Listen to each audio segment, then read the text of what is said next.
You hear it with a lot of different natural resource issues. Mother Nature, will reign supreme in the end at some point. And I think that's true with wildfire. We've got a lot of fuels in the forest. There's lots of lightning. Fire is going to happen. So our intent is to try to have it on our terms when we would like it, where we can control the smoke as much as possible. Prescribed fire is emulating what the natural fire process that would be on the landscape. And the landscape has evolved and developed with fire on it. And so if you remove that key component of the process, then you essentially remove one of the building blocks of the ecosystem. It'd be no different than if you were to remove, let's say, moisture or the soil.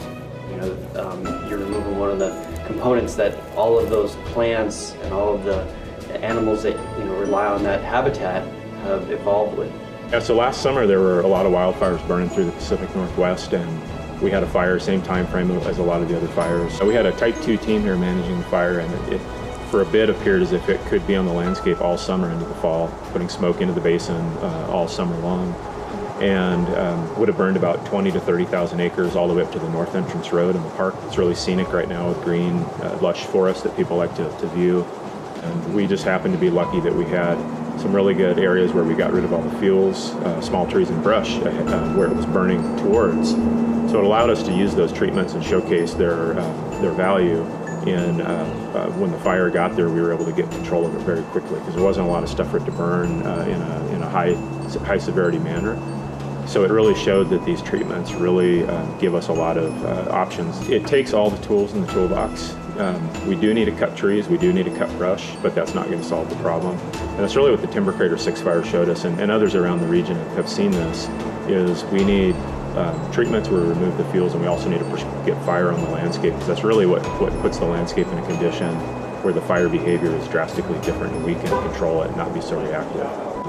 We had firefighters from all over the nation here for a couple of weeks helping us get control of that fire, and constantly heard a message from firefighters from all over that the treatments were very useful in controlling the fire, and if they had this type of treatments in other areas they would have a lot easier of a job, they'd be safer, and we'd probably have a lot less smoke. Fire is the natural disturbance mechanism for Ponderosa pine ecosystem, and it's fire dependent, and we've kept fire out for so long. We're really concerned in this area. That's one of the largest blocks of old growth Ponderosa pine on our district.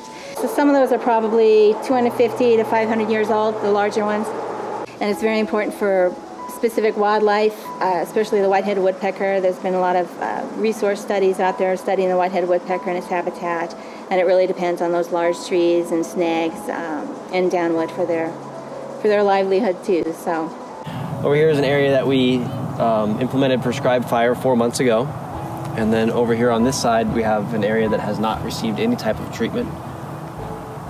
And as you can notice with the prescribed fire side, we are reducing the amount of fuel and dead vegetation that's on the ground. These are kind of some of the objectives that we're trying to achieve when we do prescribed fire, is we're trying to reduce the vulnerability of the canopy to crown fire, and we do that by reducing some of the ladder fuels. And so that kind of starts off with, reducing the amount of fuel loading that's on the ground, which then we move up to the smaller trees, and we can, kind of limb up some of the lower branches and the lower foliage on the smaller trees, and then that can help these larger trees that are sometimes have these smaller trees under the drip line, and really keep them more resilient and better protected from, fires that were to return here, whether it's a prescribed fire or a wildfire. I have not found a better way to manage a land or anything natural other than the way that nature would do it. And that's one of the first processes that was here was the fire process on this western landscape.